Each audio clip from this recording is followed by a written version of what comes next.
I like this question when you talk to one catcher about another catcher. I said to you, if you were a manager of a team during your time, I said, who were the toughest catchers? Who were the best catchers in baseball from a catcher's point of view? Mm-hmm. And you named 3 people. 2 of them are going to be no-brainers, and you can say why. But the third one's saved for last. But if you were picking catchers for your team, who would you be picking during your time?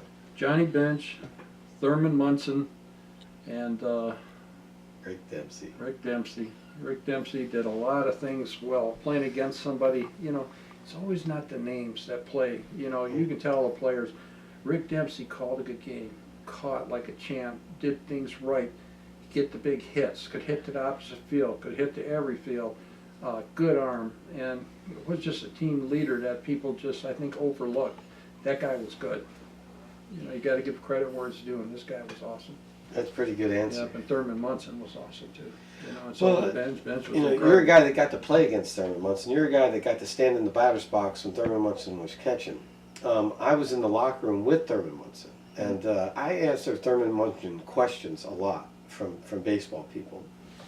What I say is, out of everybody in that locker room, the person I talked to the least was Thurman Munson.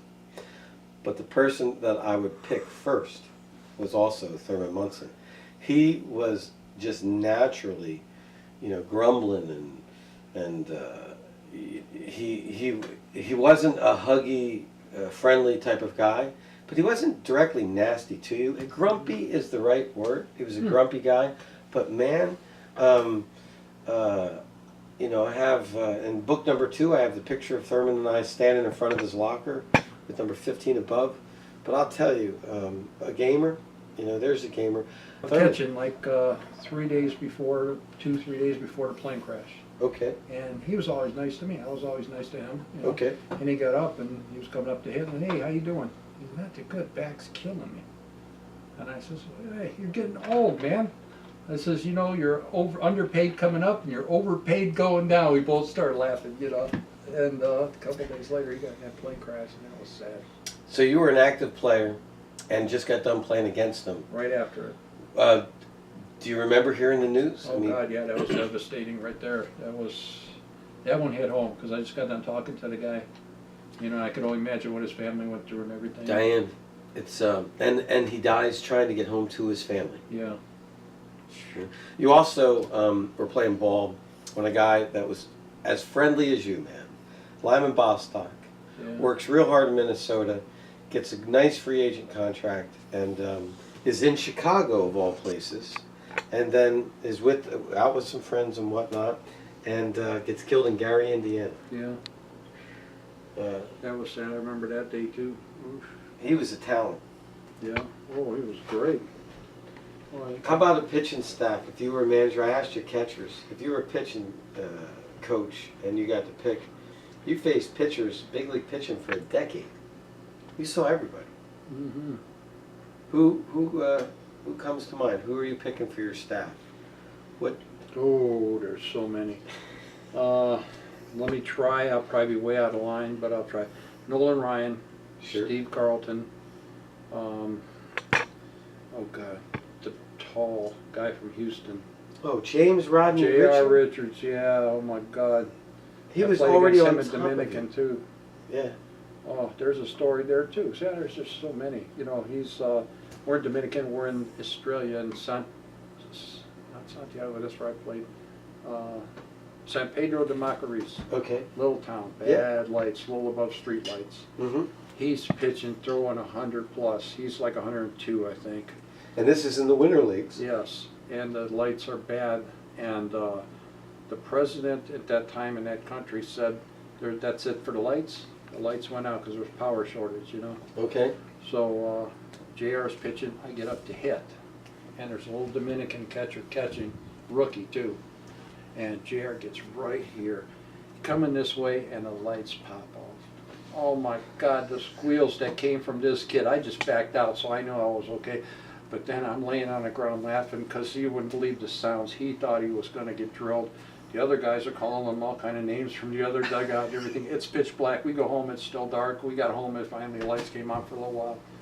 But, oh, yeah, I guess you have to be there to really appreciate this. Here's a guy throwing 102.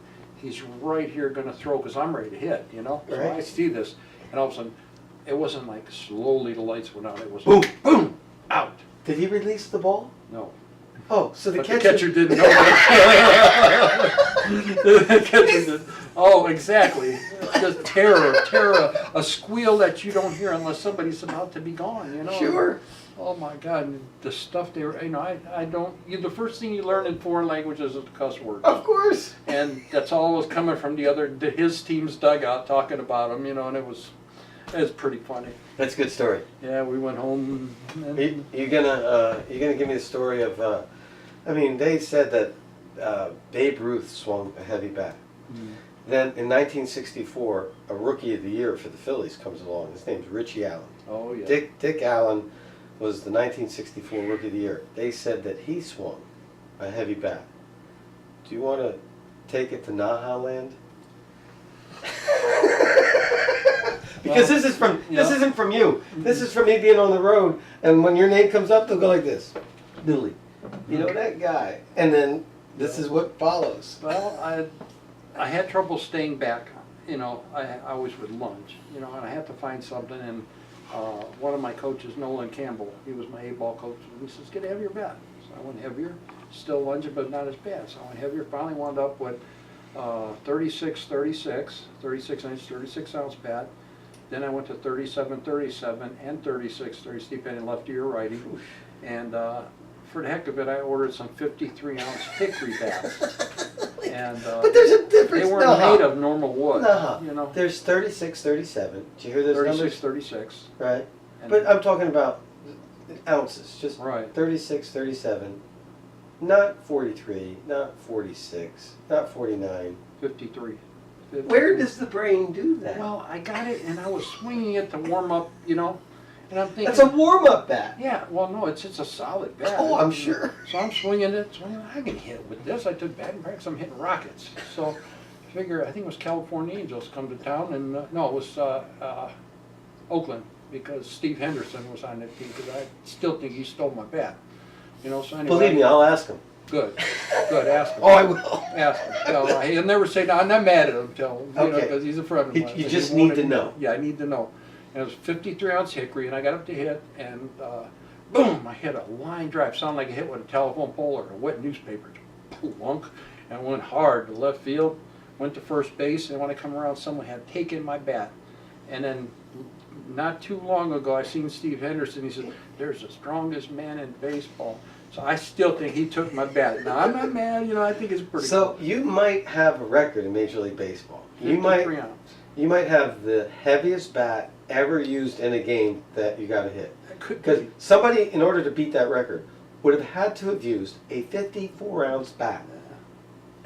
They don't make those anymore. I don't believe it. I tried to order my 36. Nobody Right. uses a 36-inch bat, No. and certainly not a 37-inch. You know, I No. want to set them up and hit that outside pitch to right field. I use my 37. When I want that fastball in the crank to left field, I use 36. You know. I guess, I mean, the stories could go on forever, but you have to, if you're in my shoes, you got to pick a story to end it. So my story, I'm going to give you one word, and then I'm going to let you tell the story. All right? Chain. C-H-A-I-N. Human beings have a chain for their car, right? Oh. Some people have a chain, right, that might go around their neck, right? My favorite Nah story that defines you would be the word chain. I will let you explain how most people, when an injury occurs, right, they have to let their body heal, and then, of course, there's Bill Nahorodny, and please tell the chain story. Okay. I was blessed with excellent pain tolerance. You know, like crazy pain tolerance. Some people call that Polish. Yes. Yeah, that's probably right, you know. I bet you.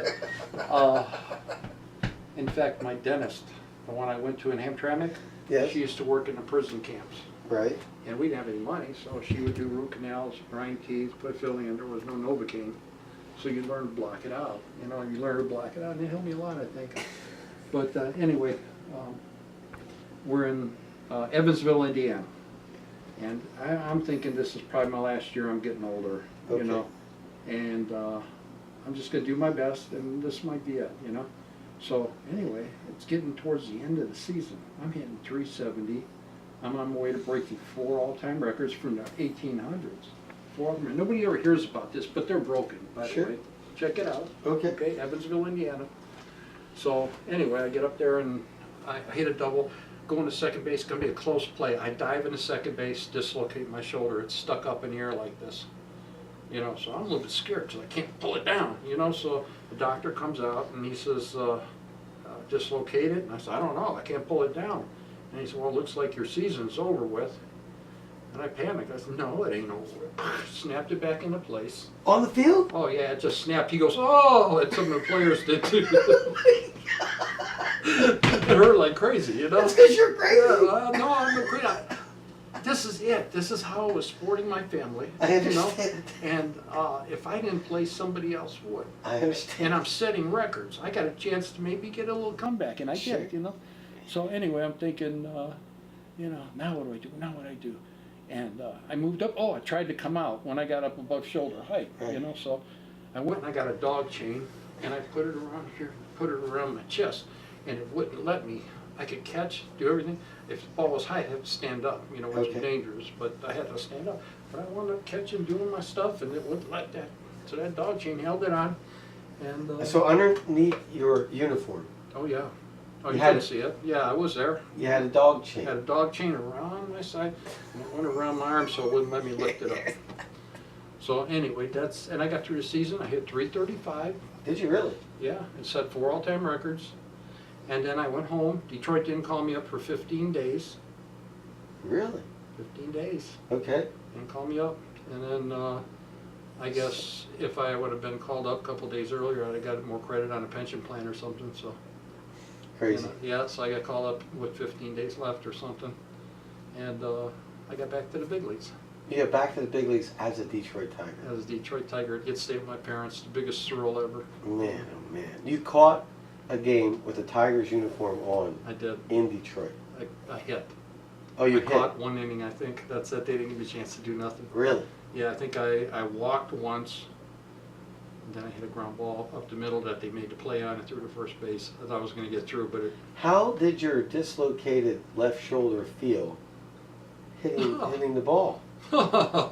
just like a dislocated shoulder hitting the ball. Exactly. There's no way to describe this. It was just friggin' agony, but you just keep, if you showed it, they'd pull you out of the game. So you just suck it up and do it, you know. That pretty much narrowed it down to 1 swing per at-bat too. You know, after that it was not as easy, you know.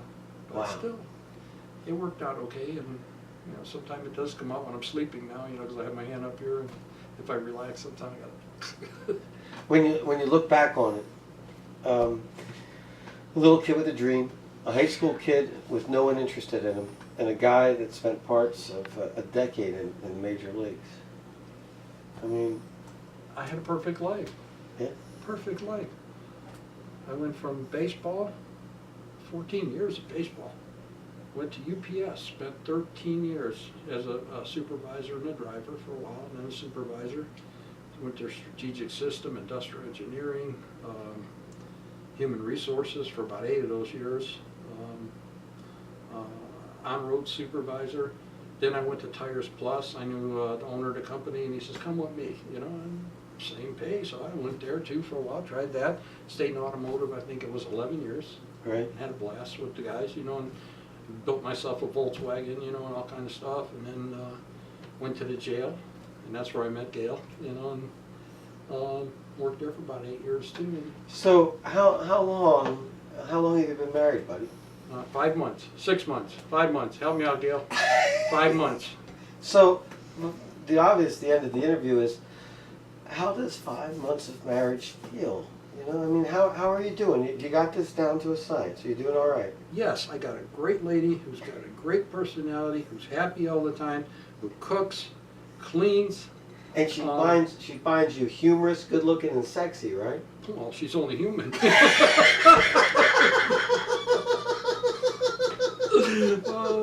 And she listens to my junky guitar playing. What can I say? I got nothing to complain about. That is probably my favorite interview ever because it's not just a ball player. He's my favorite. Before the Glory, Billy Staples, Bill Nahorodny, Largo, Florida, November 2014. Thanks for watching.